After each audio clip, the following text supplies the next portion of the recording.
السلام علیکم ورحمۃ اللہ وبرکاتہ نحمدہ ونصلی علی رسولہ الکریم اما بعد۔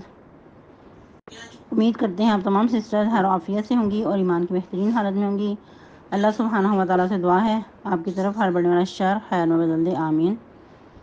پیارے سسٹرز، ہم لوگ سورۃ التوبہ آیہ مبارکہ 24 تک ترجمہ تفسیر پڑھ چکے تھے۔ آج کا لیسن آیہ مبارکہ 25 سے سٹارٹ کریں گے، 2 آیہ مبارکہ پڑھنے کی کوشش کریں گے۔ آج کا لیسن بہت ہی زیادہ امپورٹنٹ ہے اور بہت ہی زیادہ ایمان افروز ہے۔ یوں کہہ لیں کہ یہ لیسن انسان کو عاجز کر دینے والا ہے اور بہت زیادہ دلچسپ بھی ہے، کیونکہ نبی صلی اللہ علیہ وسلم کی بعثت کا جو مقصد تھا، جو نبی صلی اللہ علیہ وسلم کا مشن تھا، وہ پورا ہو رہا تھا۔ آپ صلی اللہ علیہ وسلم کی حیات طیبہ کا آخری دور چل رہا تھا، اور جس وقت یہ غزوات پیش آئے اس وقت بہت تیزی سے آپ صلی اللہ علیہ وسلم اپنے مشن کو پورا کرنے کی طرف گامزن تھے، اور اس وقت دین اسلام یہ مطالبہ کر رہا تھا کہ اپنی محبتوں کے عملی نمونے پیش کرو، اور صحابہ کرام واقعی اس چیز کی طرف رواں دواں تھے، اور انہوں نے اپنے عملی نمونے پیش کیے، عملی ثبوت پیش کیے کہ واقعی وہ اپنی محبت میں سچے ہیں۔ تو آئیے لیسن کی طرف چلتے ہیں۔ شروع میں تو یوں لگتا ہے کہ بات محبت کی ہو رہی تھی۔ ایمان کا تقاضا ہے کہ اللہ اور اس کے رسول کے ساتھ سچی محبت، اور پھر یہ محبت تقاضا کرتی ہے کہ اس کو عمل سے بھی دکھایا جائے، عمل سے ثابت کیا جائے۔ تو آئیے لیسن سٹارٹ کرتے ہیں۔ رب اشرح لی صدری ویسر لی امری واحلل عقدۃ من لسانی یفقہوا قولی۔ اللہم بارک لنا فی اوقاتنا، اللہم فقہنا فی الدین، اللہم انی اسألک الہدی والتقی والعفاف والغنی، اللہم الہمنی رشدی واعذنی من شر نفسی۔ اعوذ باللہ من الشیطان الرجیم۔ لقد نصرکم اللہ فی مواطن کثیرۃ ویوم حنین اذ اعجبتکم کثرتکم فلم تغن عنکم شیئا وضاقت علیکم الارض بما رحبت ثم ولیتم مدبرین ثم انزل اللہ سکینتہ علی رسولہ وعلى المؤمنين وأنزل جنودا لم تروها وعذب الذين كفروا وذلك جزاء الكافرين۔ ٹرانسلیشن۔ لقد نصرکم اللہ، البتہ تحقیق مدد کی تمہاری اللہ تعالیٰ نے، فی مواطن کثیرۃ، بہت سارے مواقع میں، ویوم حنین، اور حنین کے دن بھی، اذ اعجبتکم کثرتکم، جب تمہیں تعجب تھا اپنی کثرت پہ، یا جب تمہیں گھمنڈ تھا اپنی کثرت پہ، فلم تغنی عنکم شیئا، تو نہ کام آئی تم سے تمہاری کثرت کچھ بھی، وضاقت علیکم الارض بما رحبت، اور تنگ ہو گئی تم پر زمین با فراغی کے، ثم ولیتم مدبرین، پھر گئے تم پشت پھیر کر، ثم انزل اللہ سکینتہ علی رسولہ، پھر اتاری اللہ نے تسکین اوپر اپنے پیغمبر صلی اللہ علیہ وسلم کے، وعلی المؤمنین، اور مومنین پر، وانزل جنودا لم تروها، اور اتارے ایسے لشکر کہ تم انہیں دیکھ نہیں سکتے تھے، وعذب الذین کفروا، اور عذاب دیا ان لوگوں کو جو کافر ہیں، وذلک جزاء الکافرین، اور یہی جزا ہے کافروں کی۔ تفسیر آیہ مبارکہ 25 سے۔ لقد نصرکم اللہ فی مواطن کثیرہ، البتہ تحقیق مدد کر چکا ہے اللہ تمہاری بہت سارے موقعوں پہ، اور یہ کون سے موقع تھے؟ جیسا کہ بہت سارے غزوات ہو چکے، سرفرست جنگ بدر، جنگ احد میں، صلح حدیبیہ کے وقت، اور پھر غزوہ خندق کے وقت اور بھی بہت سارے غزوات پیش آئے تو اللہ سبحانہ و تعالیٰ نے اپنی مدد کی اور مزید مدد کرنے کا وعدہ بھی کیا، اور پھر فرمایا یوم حنین، اور حنین کے دن بھی تمہاری مدد کی۔ یعنی کہ اللہ سبحانہ و تعالیٰ تھوڑی سی پہلے یادگیری کروا رہے ہیں، اور اصل جو موضوع ہے ادھر وہ جنگ حنین کا ہے، اصل جو تذکرہ ہے ادھر چل رہا وہ غزوہ حنین کا ہے۔ اور یاد رہے کہ غزوہ حنین اچانک سے پیش آیا۔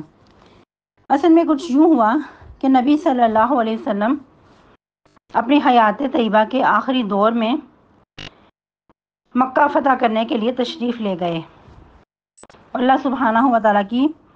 مدد و نصرت سے مکہ فتح ہو چکا۔ نبی صلی اللہ علیہ وسلم کی اس چیز کی بہت زیادہ خوشی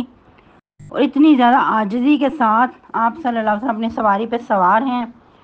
اور آپ صلی اللہ علیہ وسلم کا سر مبارک عاجزی کے ساتھ جھکا ہوا ہے اور اپنی سواری کے ساتھ لگا ہوا ہے۔ کوئی شور ہنگامہ نہیں، کوئی ادھر پتنگ بازی نہیں، کوئی شور و غل نہیں، نہ ہی کوئی آتش بازی، نہ کوئی جھنڈیاں لگائی گئیں، جس طرح کہ آج بھی لوگ یوں کہتے ہیں کہ حرم کے گرد جھنڈیاں لگائی جاتی ہیں، جس طرح کہ پاکستان میں 14 اگست کو جھنڈیاں لگا کر جشن منایا جاتا ہے، پاکستان کی آزادی کی خوشی منائی جاتی ہے، تو کچھ لوگوں کا خیال ہے کہ حرم کے گردا گرد بھی،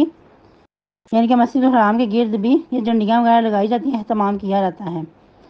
جبکہ یہ بالکل غلط۔ پھر بھی اگر کوئی ایسی خرافات کا شکار ہوتا ہے، کوئی ایسا کام کرتا ہے، تو وہ ہمارے لیے دلیل نہیں ہے،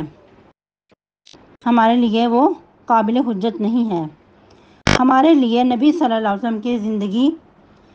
دلیل ہے، ان کی جو حیات طیبہ ہے وہ ہمارے لیے قابل حجت ہے، وہ ہمارے لیے اسوہ حسنہ ہے۔ آپ صلی اللہ علیہ وسلم کی زندگی کو فالو کیا جائے گا کہ آپ صلی اللہ علیہ وسلم کو مکہ فتح ہونے کی اتنی خوشی، لیکن آپ صلی اللہ علیہ وسلم کی جو عاجزی کا انداز ہے وہ کتنا خوبصورت ہے۔ اللہ کے سامنے عاجز ہیں، سر مبارک جھکا ہوا ہے، سواری کے ساتھ لگا ہوا ہے، اور بہت ہی زیادہ فاتحانہ انداز میں مکہ کو ویلکم کر رہے ہیں، مکہ کے دروازوں کو عبور کرتے ہوئے گزر رہے ہیں۔ کچھ یوں معاملہ پیش آیا کہ نبی صلی اللہ علیہ وسلم کو خیال گزرا کہ ایسا نہ ہو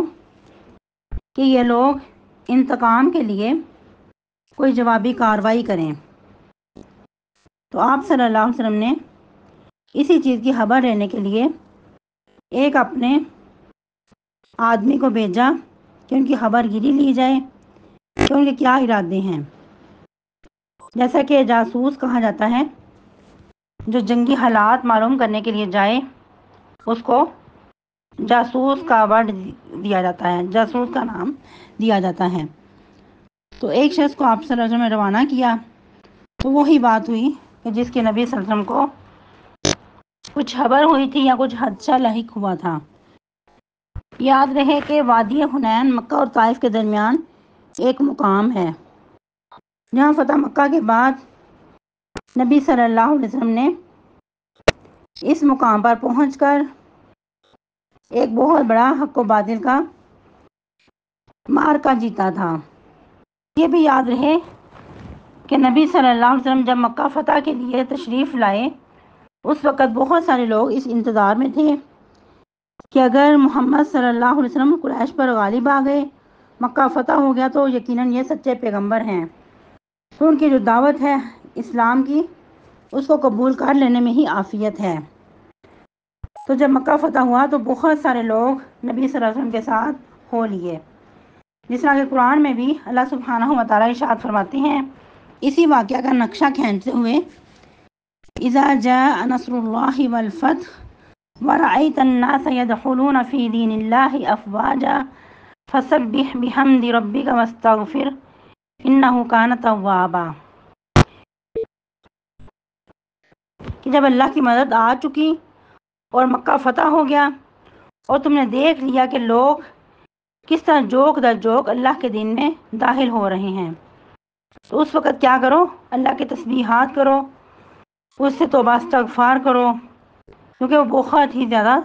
توبہ قبول کرنے والا ہے۔ تو اس وقت پھر بہت زیادہ لوگ صحابہ کرام کے صف میں شامل ہو گئے۔ نبی صلی اللہ علیہ وسلم کے ساتھ صحابہ کرام کا یہ بہت بڑا لاؤ لشکر تھا، جو کہ تقریباً 10,000 پہ مشتمل لشکر تیار ہو گیا۔ تو ظاہری بات ہے اس وقت نبی صلی اللہ علیہ وسلم کی خوشی کی کیا ہی انداز ہوں گے، جب اتنے زیادہ صحابہ کرام کو دیکھتے ہوں گے تو کتنا زیادہ خوش ہوتے ہوں گے۔ کہیں جنگ بدر کے موقع پہ 313 تھے اور اس وقت 10,000 سے بھی اوپر لشکر تیار تھا۔ لیکن یاد رہے کہ کچھ ایسے بھی بدقسمت لوگ تھے کہ جو دل کے اندر ان کے دشمنی تھی، وہ اس چیز سے پیچھے ہی رہے،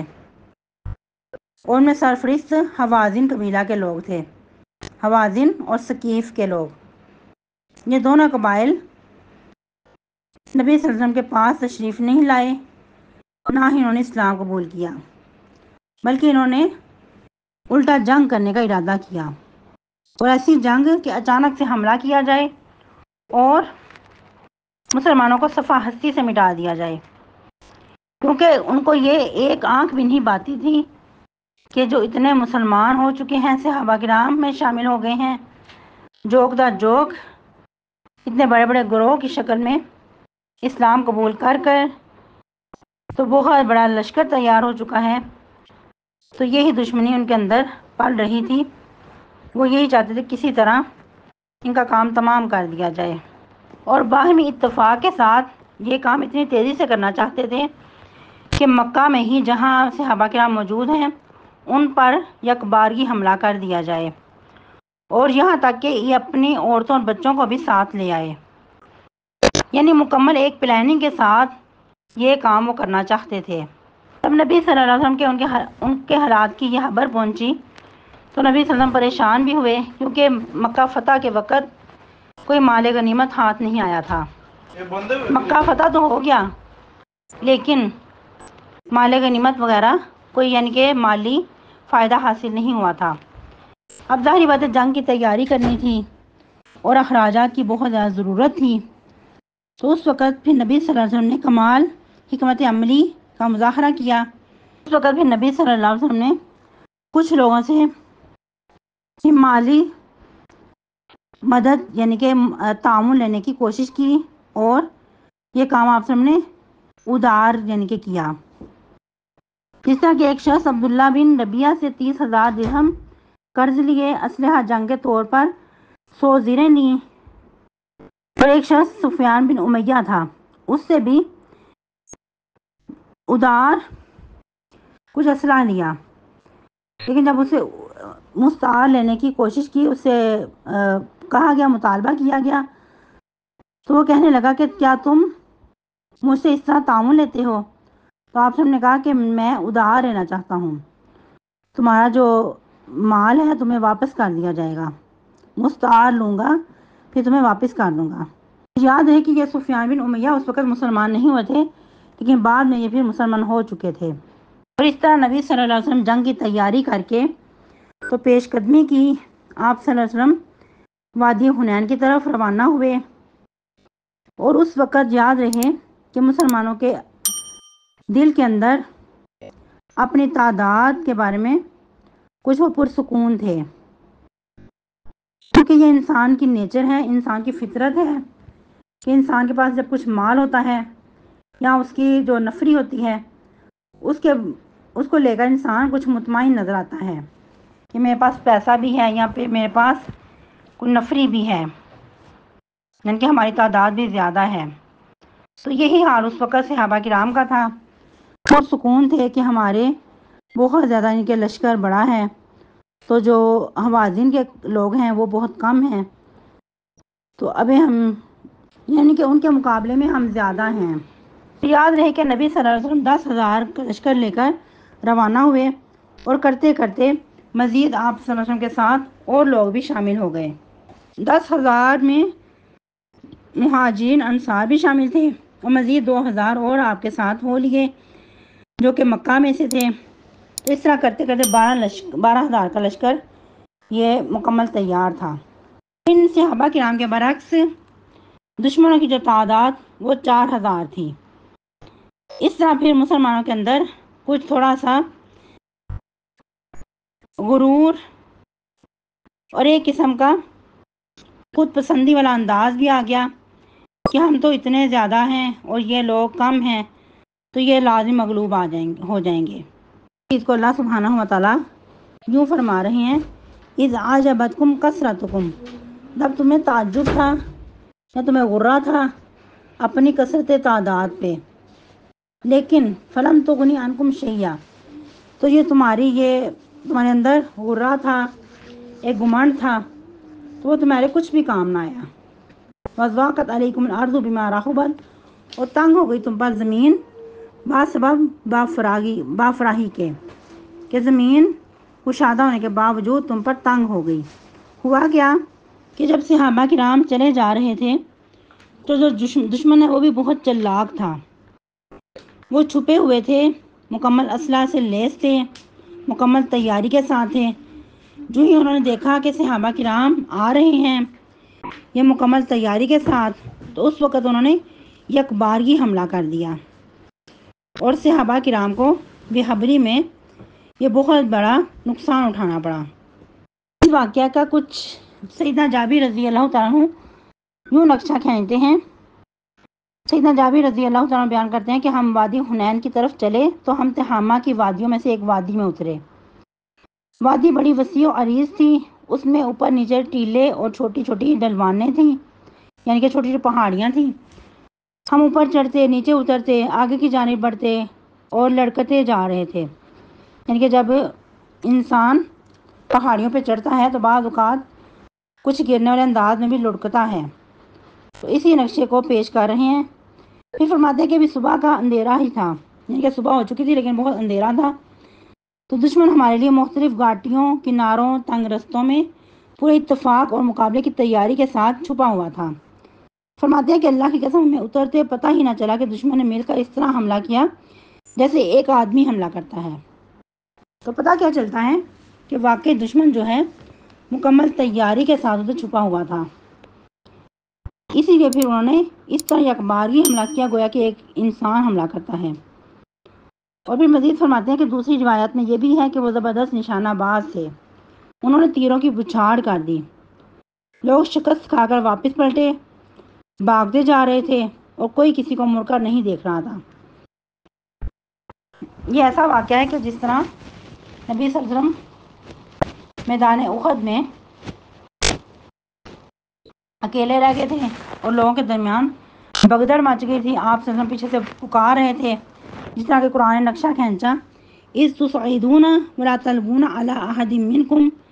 والرسول یدعوکم فی اخراکم، کہ جب تم اوپر ہی چڑھے جا رہے تھے اور پیچھے پلٹ کر نہیں دیکھ رہے تھے، اور حالانکہ پیغمبر صلی اللہ علیہ وسلم تمہارے پیچھے سے تمہیں آوازیں دے رہے تھے۔ تو ادھر بھی ایسا ہی ہوا کہ لوگوں کے اندر ایسی بگدڑ مچی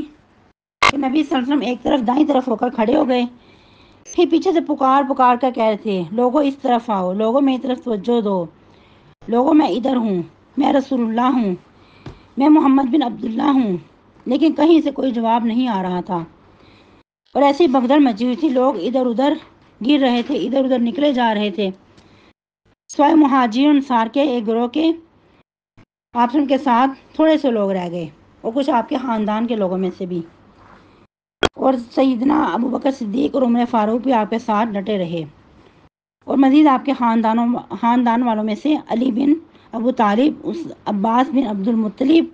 ان کے بیٹے فضل، ابو سفیان بن حارث اور ایمن بن عبید اور اسامہ بن زید رضی اللہ تعالیٰ عنہم ورضوا عنہ، یہ چند لوگ رہ گئے، باقی سارے ادھر ادھر تتر بتر ہو گئے، بگدڑ مچ گئی، عجیب بگدڑ تھی، تو کوئی کسی کو کچھ سجائی نہیں دے رہا تھا کہ کیا ہو رہا ہے۔ اس وقت نبی صلی اللہ علیہ وسلم نے سیدنا عباس رضی اللہ تعالیٰ عنہ کو کہا کہ عباس ان کو آواز دو، اور یاد رہے کہ آپ کے چچا عباس اس وقت نئے نئے مسلمان ہوئے تھے، جیسا کہ آپ بارہا سن چکے ہیں کہ فتح مکہ کے موقع پہ سیدنا عباس رضی اللہ تعالیٰ مسلمان ہوئے تھے۔ تو چونکہ ان کی آواز بھی بہت بلند تھی تو نبی صلی اللہ علیہ وسلم نے کو حکم دیا کہ عباس آپ ان کو آواز دو۔ فرماتے ہیں کہ میں نے بلند آواز سے پکارا، اے بیت رضوان والو تم کہاں ہو؟ فرماتے ہیں کہ اللہ کی قسم ان لوگوں نے جب میری آواز سنی تو فوراً کہنے لگے ہم حاضر ہیں، ہم حاضر ہیں۔ اس طرح کہتے ہوئے وہ اس طرح دوڑے جس طرح گائے اپنے بچے کی طرف دوڑتی ہے، یعنی کہ فوراً ان کو پھر ہوش آیا، ہوش و حواس میں آئے کہ واقعی ہم نے غلط کیا ہے، تو اس وقت پھر نبی صلی اللہ علیہ وسلم کی طرف بھاگے۔ پھر سیدنا عباس فرماتے ہیں کہ اس وقت رسول اللہ صلی اللہ علیہ وسلم نے کینکر پکڑے اور دشمن کی طرف پھینکے، تو اس وقت فرمایا کہ محمد کے رب کی قسم یہ لوگ شکست کھا گئے ہیں۔ اور یہی وہ وقت تھا کہ جب مسلمان ادھر جم گئے اور فرشتوں کا نزول ہوا، جیسا کہ اللہ سبحانہ و تعالیٰ فرما رہے ہیں وَأَنزَلَ جُنُودًا لَّمْ تَرَوْهَا، کہ ہم نے ایسے لشکر اتارے کہ جن کو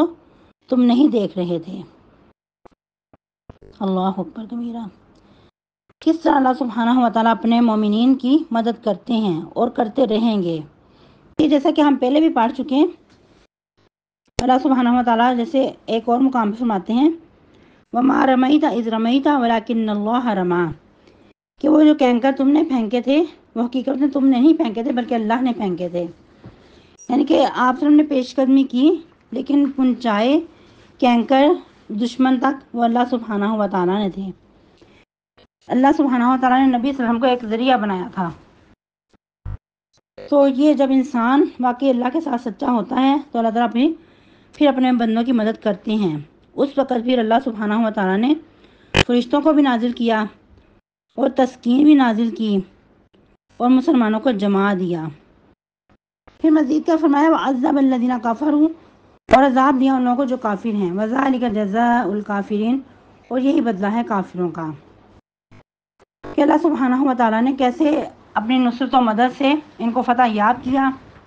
اور کافروں کو مغلوب کر دیا۔ اور کہا جاتا ہے کہ اس وقت بہت زیادہ مال غنیمت صحابہ کرام کے ہاتھ میں آیا، بہت زیادہ گھوڑے، اونٹ، نقدی بھی اور چاندی بھی اور بھی بہت کچھ،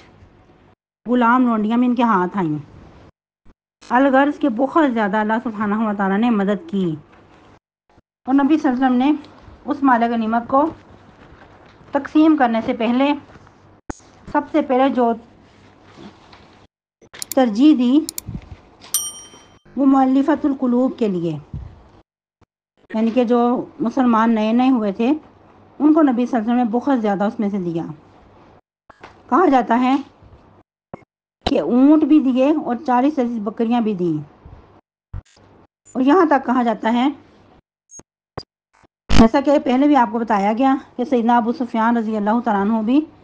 فتح مکہ کے موقع پہ مسلمان ہوئے تھے۔ جب ان کو 40 بکریاں اور کچھ اونٹ دیے گئے تو یہ کہنے لگے کہ میرے بیٹے یزید کا حصہ، تو نبی صلی اللہ علیہ وسلم نے فوراً سے ان کے بیٹے یزید کا حصہ بھی نکالا، ان کو بھی اتنی ہی بکریاں اور اونٹ دیے۔ فوراً کہنے لگے کہ میرے بیٹے معاویہ کے لیے، ان کو بھی نبی صلی اللہ علیہ وسلم نے دے دیا۔ پھر ایک اور بیٹے کے لیے ڈیمانڈ کی، ان کو بھی دے دیا۔ اس طرح آپ نے ایسے لوگوں کو ترجیح دی۔ پھر ایک اور واقعہ بھی ملتا ہے کہ اس وقت بھی نبی صلی اللہ علیہ وسلم نے کچھ ایسے لوگوں کو ترجیح دی جو باقی صحابہ کرام تھے، انصار، مہاجرین، ان کو تھوڑا سا اگنور کیا، تو وہ صحابہ کرام پریشان ہوئے کہ نبی صلی اللہ علیہ وسلم نے فلاں کو بھی اتنا دیا، فلاں کو بھی اتنا دیا، فلاں کو بھی اتنا دیا، تو ہمیں تو کچھ دیا نہیں۔ تو نبی صلی اللہ علیہ وسلم نے ان کو بلایا اور کہا کہ کچھ اس میں حکمت عملی سے کام لیا جاتا ہے، کچھ نئے نئے جو اسلام کی طرف آتے ہیں ان کو میں زیادہ دیتا ہوں تاکہ وہ اسلام کی طرف مزید راغب ہوں۔ اور کیا تم اس بات کو خوش نہیں کہ وہ لوگ تو مال لے کر اپنے گھروں کو لوٹیں اور تم لوگ اللہ اور اس کے رسول کو لے کے لوٹو۔ یہ چیز سن کر انصار لوگ بہت ہی زیادہ خوش ہوئے اور بہت پریشان بھی ہوئے۔ ظاہری بات ہے جو انہوں نے سوچی تھی اس پہ پھر اس وقت وہ پریشانی ان کو لاحق ہوئی ہوگی۔ تو اس وقت بھی بہت زیادہ خوش ہوئے جب آپ نے یہ بشارت سنائی کہ تم لوگ اپنے گھروں میں اللہ اور اس کے رسول کو لے کے لوٹو گے، یعنی کہ مراد اللہ اور اس کے رسول کی محبت کے ساتھ لوٹو گے۔ تو فوراً فرمانے لگے کہ ہاں ہم اس بات پہ خوش ہیں۔ اللہ اکبر کبیرہ۔ یہ ایسے الفاظ اور ایسا ہی واقعہ ہے کہ انسان کے 14 طبق روشن ہو جاتے ہیں۔ اور مجھے جو چیز اس میں سیکھنے کو ملی کہ آج اگر یہی چیز کو اپناتے ہوئے اللہ اور اس کے رسول کی محبت کو حاصل کرنے کے لیے دین کی بنیاد بنا کر رشتے کیے جائیں، دینداری کو ترجیح دی جائے، تو یقیناً بہت سارے جو رشتے ہیں وہ کامیاب ہو جائیں۔ لیکن ہمارے معاشرے میں 80% جو نقصان ہو رہے ہیں، جو مسائل بڑھ رہے ہیں، وہ یہی وجہ ہے کہ پہلی بات تو شادی کرتے وقت دینداری کو ترجیح نہیں دی جاتی، اگر چند الفاظ بول بھی لیے جائیں لیکن بعد میں پھر برداشت نہیں کیے جاتے، پھر بعد میں چھوٹی چھوٹی باتوں کو ایشو بنا کر، بہت بڑے ہوے بنا کر معاملات بگاڑ لیے جاتے ہیں۔ یا پھر وہی بات غربت کا رونا، یا وہ چیز نہیں مل رہی، یہ چیز نہیں مل رہی، اس طرح کے چھوٹے چھوٹے مسائل کو بہت بڑا بنا کر تو مسائل کا شکار ہو جاتے ہیں۔ اگر انسان دینداری کو ترجیح دے اور تھوڑے پہ بھی صبر کر لے تو یقین اللہ کے ہاں بہت بڑے اجر پائیں۔ جیسا کہ نبی صلی اللہ علیہ وسلم نے خوشخبری دی کہ وہ لوگ تو مال لے کر لوٹیں اپنے گھروں کو، لیکن تم لوگ اللہ اور اس کے رسول کو لے کے لوٹو۔ آج کے لیے اتنا ہی کافی ہے، مزید اسی سے اپنا لیسن کنٹینیو کریں گے۔ تو آپ لوگوں کا ہوم ورک ہوگا کہ آپ نے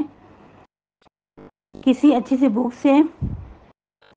اس مکمل واقعہ کو پڑھنا ہے، اچھی سے اچھی طرح مطالعہ کرنا ہے،